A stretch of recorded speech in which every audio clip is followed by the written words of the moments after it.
اور وہ کون کرتی ہیں؟ وہ صرف 3 قسم کی ایجنسیز کر سکتی ہیں جن کے پاس یہ طریقہ ہے فون ٹیپ کرنے کا. وہ فون ٹیپ کرتی ہیں اور پھر جب بھی ان کو بلیک میل کرنا ہو کسی کو، اپنا مقصد یہ نہیں کہ پاکستانیوں کی بہتری کے لیے، لیکن وہ استعمال اس کو کرتے ہیں جب بھی ان کا کوئی سیاسی مقصد پورا کرنے کو، تو وہ یہ پھر آڈیو ٹیپ سامنے آ جاتی ہے. اور میں یہ چاہوں گا سب سے پہلے کہ ڈاکٹر یاسمین، ان کی ایک آڈیو ٹیپ کل نکلی ہے. یہ بات کر رہے تھے جو پرانے سی سی پی او ڈوگر صاحب تھے، ان کے ساتھ یہ بات کر رہی تھی، تو ان کی آڈیو ٹیپ ایک دم ریلیز ہو گئی.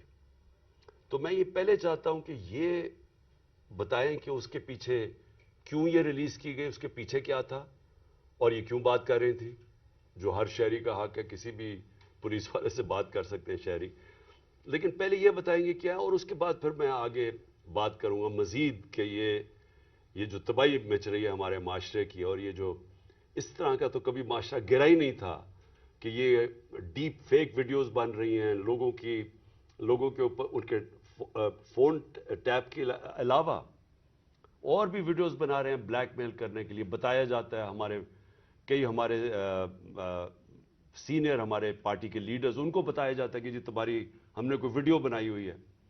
تو میں اس لیے یہ آج لے کے آ رہا ہوں کیونکہ اس کے اوپر ایک بڑا کلیئر ایک پاکستان کا قانون ہے جس کو کہتے ہیں فیئر ٹرائل ایکٹ. یہ پاکستان کا قانون ہے. میں صرف یہ اس لیے بتا رہا ہوں، اس سے پہلے ڈاکٹر صاحبہ اس کے اوپر پوری بات کریں. یہ قانون یہ کہتا ہے کہ کوئی کسی کا فون ٹیپ نہیں کر سکتا ہے، کوئی ایجنسی، I S I, I B, police, یہ کسی کا فون ٹیپ نہیں کر سکتے جب تک یہ انٹیریئر منسٹر کو کہیں اور انٹیریئر منسٹر عدالت میں جائے اور پھر عدالت کا جج ان کو اجازت دے کہ ہاں یہ ملک کی ضرورت ہے، یہ اس سے دہشت گردی بچ سکتی ہے یا ملک کے کوئی نیشنل انٹرسٹ پروٹیکٹ ہو سکتا ہے. وہ پھر اجازت دیتا ہے اور اس اجازت کے بعد پھر فون ٹیپ کر سکتے ہیں. اس کے علاوہ کوئی فون کسی کا ٹیپ نہیں کر سکتا. تو پھر میں آپ کو یہ بتا دوں کہ بے نظیر بھٹو کی حکومت 1996 میں جب ہٹائی گئی تو ایک وجہ دی گئی تھی سپریم کورٹ میں کہ بے نظیر کے گورنمنٹ کے دوران فون ٹیپس کیے جاتے تھے بڑی بڑی پرسنالٹیز کے اور سیاسی مخالفین کے اور ججز کے. یہ ایک وجہ دی گئی تھی 96 میں. میں اس سے پہلے آپ کو بتا دوں کہ امریکہ کا بڑا طاقتور پریزیڈنٹ تھا صدر نکسن. نکسن کی واٹر گیٹ سکینڈل ہوئی کیا تھی کہ وہ مخالفین کے فون ٹیپ کر رہا تھا، اس کی وجہ سے اس پریزیڈنٹ کو ریزائن کرنا پڑا.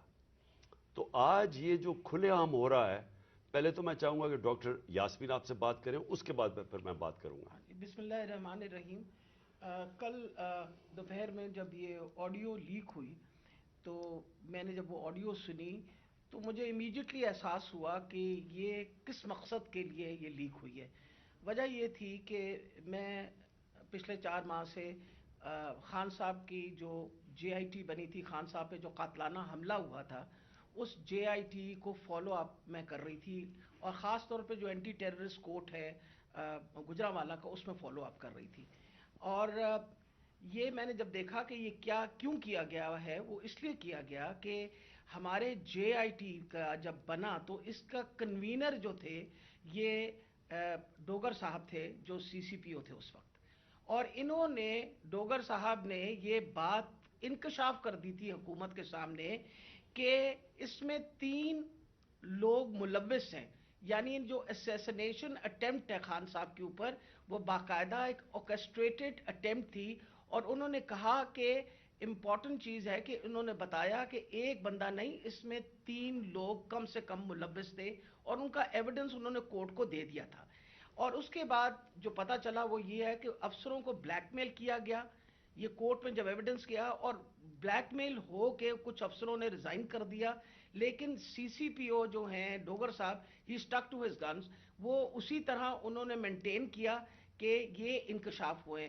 یہ تو ساری باتیں میرے سامنے تب آئیں کہ جب ہم اے ٹی سی میں گئے، یہ جو گجرانوالہ کا کورٹ ہے، تو ایویڈنس جو خان صاحب کا یہ انویسٹیگیشن کا ایویڈنس ہے وہ آنے دیتے ہی نہیں تھے، اور اس کا حوالہ یعنی جب سی سی او پی کو ہٹایا تو ڈی جی اینٹی کرپشن کو دے دیا گیا. جو چیف انویسٹیگیٹنگ آفیسر تھا جس کا نام انور شاہ صاحب تھے، ان کو انہوں نے پہلے کیا کیا کہ اس کو او ایس ٹی کر دیا، اور اس کے بعد جو ڈی جی تھا اس نے سارا ریکارڈ جو ہے اس کو سیل کر دیا اور تالا لگا دیا. ہم نے جب بار بار کہا کورٹ کو کہ جی یہ ہمیں ایویڈنس چاہیے، جو سارا ایویڈنس منگوائیں، تو پہلی دفعہ جو سیکنڈ ہیئرنگ تھی اس میں انہوں نے آ کے کہا کہ جی ڈی جی بدل دیا گیا ہے اور یہ چٹھا صاحب کو لگا دیا گیا نیا ڈی جی اینٹی کرپشن، جو کہ ثناء اللہ کا رائٹ ہینڈ مین ہے، اور اب وہ ریکارڈ دے گا. اس کے اوپر جج صاحب نے غصہ کھایا اور انہوں نے کہا کہ میں اب اپنے پروسیکیوٹنگ آفیسرز بھیجوں گا. انہوں نے اپنے پروسیکیوٹنگ آفیسرز بھیجے، اور پروسیکیوٹنگ آفیسرز نے جب وہ کمرہ کھلا اور تالا کھلا تو دیکھا گیا کہ ایویڈنس سارا غائب ہو چکا ہے، اور چند صفحے 11 صفحے رہ گئے تھے اس سارے ایویڈنس کے، باقی سارا کچھ چوری ہو گیا. اور یہ بات کا انکشاف خود ہی ڈی جی نے بھی کیا اور اعلان بھی کر دیا کہ اب میں اس کے اوپر انکوائری کروں گا، یعنی خود ہی چور اور خود ہی منصف بننے کی ارادے سے. میرے لیے یہ ایک اتنا بڑا ہمارے لیے سانحہ تھا کہ سارا ایویڈنس جو ہے اس کو انہوں نے خرد برد کر دیا. کہ جب ہائی کورٹ کا آرڈر پتا چلا کہ جی ہائی کورٹ نے سی سی پی او کو دوبارہ لگایا ہے، تو میں نے مناسب سمجھا کہ میں سی سی پی او سے پوچھوں کہ کب آپ کی اپوائنٹمنٹ ہو گئی ہے، کیونکہ ہماری جو جے آئی ٹی ہے وچ از دا ریل جے آئی ٹی، جو اس وقت حکومت تھی اور حکومت نے یہ سارا کچھ کیا تھا، جے آئی ٹی بنائی تھی وچ از a legal J I T, تو ہم نے تو آلریڈی اس پہ ہمیں ٹرسٹ تھا کہ یہ بندہ جو ہے. تو میں نے ان سے پوچھا کہ آپ کب تک جوائن کر رہے ہیں، تو انہوں نے کہا جی ابھی تک میرے آرڈرز نہیں آئے. وہ آپ نے سارا ٹیپ سنا جس کے اندر کوئی ایسی بات نہیں پوچھی گئی. اس میں مجھ سے سوال پوچھے گئے کہ کنسرن کیوں تھا. ارے بھائی مجھے کنسرن نہیں ہوگا تو کیوں نہیں کنسرن ہوگا؟ وجہ یہ ہے کہ خان صاحب کے اوپر قاتلانہ حملہ ہوا، خان صاحب کی ساری جو انویسٹیگیشن ہے ان کے آپ نے بندے بھی غائب کر دیے، اس کے بعد جن لوگ جو ایویڈنس ہے اس کو بھی غائب کر رہے ہیں آپ. تو ہمیں تو بالکل کسی طریقے سے کسی اور پہ ٹرسٹ نہیں تھا، اور ہمیں امید تھی کہ اب سی سی پی او کے واپس آنے سے، یعنی ڈوگر کے واپس آنے سے ہم دوبارہ اپنا جے آئی ٹی جو ہے وہ شروع کر دیں گے. میں سخت مذمت کرتی ہوں. میں نے خان صاحب کے سامنے آ کے بتایا کہ جی مجھے اتنی تکلیف ہوئی کہ جی فیئر ٹرائل ایکٹ کے مطابق میں ایک سٹیزن ہوں اس پاکستان کا، میرا وہ چادر اور چار دیواری تو جو پامال کرنی تھی ان لوگوں نے، ہم خواتین کے لیے تو ہم ساری عورتیں جو ہیں ان کے شر سے نہیں بچ سکتے. جس طرح ان لوگوں نے ٹیپنگ کرنی شروع کر دی ہے، وجہ یہ کہ جس طرح آپ نے فرمایا فیئر ٹرائل ایکٹ کے مطابق یہ کیسے ٹیپ کر سکتے تھے ہمیں؟ How could he tap? کیا انہوں نے اجازت لی تھی؟ کیا یہ ثناء اللہ جو انٹیریئر منسٹر ہے یہ کسی جج کے پاس گیا تھا، اس نے جا کے جج سے اجازت لی تھی؟ I want to know about it. اور میں انشاءاللہ خان صاحب کو بتایا کہ میں کورٹ میں جا رہی ہوں اور میں کورٹ کے اندر سے جا کے یہ سارے سوالوں کا جواب دوں گی کہ یہ آئی ایس آئی بی یا پولیس میں سے کس نے ٹیپ کیا اور پھر کس طرح ریلیز کیا. کیونکہ میں یہ سوچتی ہوں کہ میرا جو بنیادی انسانی حقوق ہیں، جو میرا رائٹ ہے، وہ اس کے اوپر بہت بڑا حملہ ہوا. جی شکریہ ڈاکٹر یاسمین. میں آج اپنی سپریم عدلیہ سے مخاطب ہوں. 4 مہینے پہلے میں نے سپریم کورٹ کے اندر اسی فیئر ٹرائلز ایکٹ کے تحت میں نے ایک پٹیشن دائر کی تھی، اور اس میں وہ پٹیشن کیا دائر کی تھی کہ ٹیپس نکلی، آڈیو ٹیپس نکلی کہ میں جب پرائم منسٹر تھا، میرے پرائم منسٹر ہوتے ہوئے میرے جو بات چیت کر رہا تھا میں اپنے پرنسپل سیکرٹری سے، وہ میری آفیشیل لائن تھی، اس لائن کا ٹیپ کیا گیا، اور جو میری اعظم خان سے بات ہو رہی تھی اس کو ڈاکٹر کر کے اور اس کو ریلیز کیا گیا. اس کے علاوہ بشرا بیگم وہ آفیشیل لائن سے کسی سے بات کر رہی تھی، ان کی بھی ٹیپ کر کے وہ جو ان کی بات چیت تھی، جو کانورسیشن تھا، اس کو بھی ڈاکٹر کر کے چینج کر کے اور 2 دفعہ وہ ریلیز کی گئی. تو میں اس لیے یہ اپروچ کیا سپریم کورٹ کو کہ میرا تو چلے، ایک تو یہ ہے کہ جو ڈاکٹر صاحبہ نے کہا کہ یہ ہمارے فنڈامنٹل رائٹ کی وائلیشن ہے. ہر انسان کا بنیادی حق ہے آرٹیکل 14 کانسٹیٹیوشن میں ہماری پرائیویسی اور ہماری ڈگنیٹی پروٹیکٹ کرنے کے لیے. آئین ہماری ڈگنیٹی اور پرائیویسی پروٹیکٹ کرتا ہے. تو ایک تو یہ میں اپنی بیوی بشرا بیگم کی طرف سے کہ ان کا رائٹ وائلیٹ ہوا, میرا رائٹ وائلیٹ ہوا. لیکن اس سے بھی زیادہ اگر پرائم منسٹر آفیشل بات کر رہا ہے اپنی لائن سے, اپنے پرنسپل سیکرٹری سے, اگر وہ ٹیپ ہو رہا ہے اور اس کو پھر ریلیز کر رہے ہیں, تو یہ آفیشل سیکرٹس ایکٹ کے خلاف ہے. کوئی بھی ملک کی امپورٹنٹ چیز ہو جو اپنی سیکیور لائن سے بات کروں اور وہ نکل جائے اس طرح, تو یہ تو بڑا خطرناک ہے ملک کے لیے. کوئی بھی پرائم منسٹر کی بات چیت نکل جائے, اور اس کے بعد شہباز شریف کی اور وہ مریم کی بھی کوئی آڈیو ٹیپ لیکس نکلی, اور اس کے اندر بھی اس میں تو خیر اور باتیں ہو رہی تھی. تو میں اس لیے کہنا چاہتا ہوں کہ ہماری عدلیہ کو اس کے اوپر ایکشن لینا چاہیے, کیونکہ یہ تو ایک اب پوری معاشرے میں ایک بیماری پھیل گئی ہے. ہر جب کوئی کسی کو بلیک میل کرنا ہوتا ہے اس کی ٹیپ نکلاتی ہے.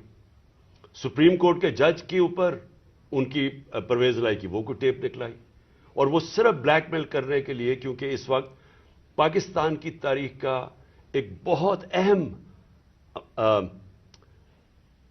ایشو ہے 90 ڈیز کے اندر الیکشن کروانا. یہ ساری قوم اب دیکھ رہی ہے کہ کیا آئین کے اوپر ہماری عدلیہ 90 ڈیز میں 90 دن میں الیکشن کروا سکے گی یا نہیں کروا سکے گی. اور یہ اب عدلیہ کو بلیک میل کرنے کے لیے کوشش کی جا رہی ہے. اور انٹیریئر منسٹر, ملک کا انٹیریئر منسٹر خود بیٹھ کے ایک فون ٹیپ کی بات کرتا ہے, جب ڈائریکٹ اس کی ذمہ داری تھی کہ یہ ہوا کیسے فون ٹیپ. کیا اس نے پرمیشن لی تھی کسی عدلیہ سے, کسی ہائی کورٹ کے جج سے اجازت لے کے یہ فون ٹیپ کیا تھا؟ اور اس سے بھی آگے چلے جائیں کہ ہمارے ملک کے اندر اب جو میں شروع بات کی تھی, ڈیپ فیک ویڈیوز بنی ہوئی ہیں جو بلیک میل کیے جا رہے ہیں. میں 3 اپنے سینئر پارٹی لیڈرز جانتا ہوں جن کو بلیک میل کیا جا رہا ہے. اس کے بعد سب کو یاد ہے کہ مریم نواز نے بیٹھ کے ایک اناؤنس کیا کہ میرے پاس آڈیو ٹیپس ہیں یا ویڈیو ٹیپس ہیں ججز کے اوپر, وہ ارشد ملک کا جو کیس تھا. اس کے بعد ریٹائرڈ جسٹس ثاقب نثار کی ایک آڈیو ٹیپ نکلی جو بعد میں پتا چلا کہ فیک تھی, یعنی جوڑی ہوئی تھی, جو ڈیپ فیک تھی, یعنی اس کو پیس ٹوگیدر کیا ہوا تھا. اور اس کے علاوہ اب تو جنرل باجوہ نے بھی کہہ دیا کہ میرے پاس ٹیپس ہیں. تو یہ کیا اس ملک میں کنٹرول کرنے کے لیے, لوگوں کو بلیک میل کرنے کے لیے سب کچھ ہو رہا ہے؟ اور اب ٹیکنالوجی ادھر چلی گئی ہے تو یہ تو کوئی بھی اب کر سکتا ہے. آپ ڈیپ فیک ویڈیوز جو ہیں اس کی کبھی ٹیکنالوجی دیکھ لیں, کسی کے اوپر بھی آپ یہ ٹیپس بنا سکتے ہیں اور آپ ان کو بلیک میل کر سکتے ہیں.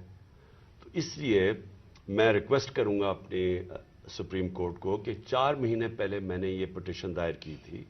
ایز ایکس پرائم منسٹر میری سیکیور لائن کو ٹیپ کر کے اور پھر اس کو ڈاکٹر کر کے پبلک میں دکھایا گیا, اور پھر یہ جو بار بار بلیک میل کرنے کے لیے کہ جی ہم آپ کی فون ٹیپ کر کے آپ کی کوئی ٹیپس نکال دیں گے. اور یہ جو ڈاکٹر یاسمین کا ہوا یہ اس لیے امپورٹنٹ ہے کہ ان کا یہ صرف اور صرف یہ جو انکوائری ہو رہی ہے, یہ جو جے آئی ٹی کی انکوائری ہے میرے اوپر جو قاتلانہ حملہ ہوا تھا, صرف اس کو اب سیبوٹاج کرنے کے لیے کیا گیا ہے. کیونکہ سارے آفیسرز کو انہوں نے ڈرا دھمکا کے جو جے آئی ٹی کے تھے ان کو تو پیچھے ہٹا دیا. جو 2 آفیسرز رہ گئے تھے جس میں ایک یہ سی سی پی او ڈوگر تھے جو ہیڈ کر رہے تھے انکوائری, یہ رہ گئے تھے جو کھڑے تھے اور عدالت میں جا کے یہ بتا رہے تھے کہ یہ جو فائنڈنگز ہے جے آئی ٹی کی اس میں واضح ہو گیا کہ وہ جو سارا انہوں نے پہلے سے سازش کی ہوئی تھی کہ جی ایک شوٹر ہے, دینی انتہا پسند ہے, وہ سب خود کچھ ختم ہو گیا. کیونکہ جے آئی ٹی میں عدالت میں جا کے جو فائنڈنگز دی ہیں کہ 3 شوٹر تھے اور یہ پورا پلان کر کے ہوا تھا. تو اس کو ختم کرنے کے لیے, ڈوگر کو ہٹانے کے لیے یہ اب نکلی ہے. جس طرح سپریم کورٹ کے جج کو پریشرائز کرنے کے لیے وہ رانا ثناءاللہ نے وہ نکوالی ہے, وہ جو بھی آڈیو, اب یہ ڈوگر کو ہٹانے کے لیے کر رہے ہیں. اور اس میں جو اصل خوفناک بات یہ ہے کہ انہوں نے اپنے آفیسرز پوسٹ کیے یہاں, یہ جو چٹھا اس کو خاص لے کے آیا اینٹی کرپشن کا ہیڈ بنانے کے لیے, جو ہمارا سخت مخالف ہے, ان آفیسرز کو یہاں الیکشن کمیشن نے ایک ہی دن میں ان آفیسرز کو ساروں کو ٹرانسفر کر کے یہاں کیا، اور یہاں سے آفیسرز ٹرانسفر کیے. وہ سارے آفیسرز 23 میں سے 17 آفیسر ہیں جنہوں نے ہمارے 25 مئی کو ہمارے پر تشدد کیا. یہ جو سی سی پی او انہوں نے لگایا ہوا کامیانہ، اس کے ڈاکٹر یاسمین نے ایویڈنس دی ہوئی ہے کہ 25 مئی کو جو ہمارے لوگوں پہ تشدد کیا گیا اس میں یہ کامیانہ کا نام دیا گیا. اس کو فوری طور پہ لے کے آئے ہمارے اوپر پھر دباؤ، جھوٹی ایف آئی آرز کیسز کرنے کے لیے، ڈرانے دھمکانے کے لیے، ورکرز کو ڈرانے کے لیے. تو یہ تو کوئی نیوٹرل کیئر ٹیکر گورنمنٹ ہی نہیں ہے. اور یہ تو گورنمنٹ آئی ایک ایجنڈا کے اوپر ہے کہ بجائے ہم اپنی گورنمنٹ ہٹا رہے تھے، ہم نے ڈیزالو کی. مقصد تو یہ تھا کہ پاکستان میں الیکشن ہو تاکہ یہ جو معاشی بحران ہے اس سے ہم نکلیں. ہمارا تو یہ مقصد تھا. یہ مقصد تو نہیں تھا کہ اس گورنمنٹ کو ہٹا کے یہ سارے جو ہمارے مخالف وہ لوگ جنہوں نے ہمارے اوپر تشدد کیا ان سب کو اوپر لے آئیں. اور جو جے آئی ٹی میرے اوپر بنی تھی، جو پنجاب گورنمنٹ نے بنائی تھی، اس جے آئی ٹی کو سیبوٹاج کریں اور آ کے اس کا ریکارڈ پہلے سیل کریں اور پھر ریکارڈ میں سے سارا ریکارڈ غائب کر دیں، صرف 11 صفحے رہ جائیں اس کے، اور اوپر وہ آدمی کو بٹھا دیں جس نے آتے ساتھ ہی اس کی مشن یہ تھی کہ جے آئی ٹی کو سیبوٹاج کیا جائے تاکہ کسی کو نہ پتا چلے کون اس کے پیچھے تھا جنہوں نے مجھے قتل کرنے کی کوشش کی. اور یہ ساری آڈیو لیک اس لیے ہوئی ہے، جس طرح کہ سپریم کورٹ کو بھی بلیک میل کرنے کے لیے آڈیو پہلے ہوئی ہے. تو میں آخر میں پھر سے ریکویسٹ کرتا ہوں کہ ہم اپنے سپریم کورٹ کو درخواست کرتے ہیں کہ 4 مہینے پہلے میں نے پٹیشن کی تھی، پھر میں نے پچھلے ہفتے اس کو پھر سے کہا کہ اس کو سنا جائے. میں اس لیے کہہ رہا ہوں کہ میں ہمارے معاشرے کو بچائیں ان بلیک میلر سے. ان لوگوں کو سامنے لے کے آئیں. کون ذمہ دار ہے کہ اس معاشرے کے اندر بجائے یہ کہ یہ اس ملک کے صاف اور شفاف الیکشن کروا کے اس ملک کو آگے لے کے جائے، جمہوریت کی طرف لے کے جائے، یہ معاشی بحران سے نکالیں. جو لوگ تباہ ہو رہے ہیں اس وقت مہنگائی سے، جو لوگوں کا آج جتنا برا حالات ہیں پاکستانی قوم کے کبھی تھے نہیں، جو انہوں نے جس طرح 11 مہینے کے اندر ایک لوگوں کا معاشی قتل کیا. تو بجائے ادھر لے جانے کے جس لیے ہم نے اپنی گورنمنٹس ڈیزالو کی تھی کہ یہاں الیکشنز کروا کے اس ملک کو اس بحران سے نکالیں، یہ الٹا اس کو استعمال کر رہے ہیں ہمیں کراش کرنے کے لیے. اور یہ جو میں جے آئی ٹی کا پھر آخر میں یہ کہتا ہوں، یہ جو انہوں نے سیبوٹاج کرنے کی کوشش کی ہے، اس کا مقصد یہ کہ طاقتور، جو میں کہتا تھا وہ 3 لوگ ملوث تھے، میرا کوئی بھی تھوڑا سا بھی شک ہو اور کسی کا بھی شک ہو وہ سب ختم ہو جانا چاہیے کہ وہ لوگ یہ جو سیبوٹاج کرنے کی کوشش کر رہے ہیں وہی ملوث تھے میرے قتل کرنے میں. تو میں اپنی عدلیہ سے آج امید رکھتا ہوں. میں نے پھر سے پچھلے ہفتے پھر سے کہا کہ میری پٹیشن سنی جائے. ڈاکٹر یاسمین وہ کل اس کا کیس کریں گی، عدالت میں بھی جائیں گی جو ان سے کیا گیا، جو فیئر ٹرائلز ایکٹ کے اندر اس کی جو وائلیشن ہوئی ہے.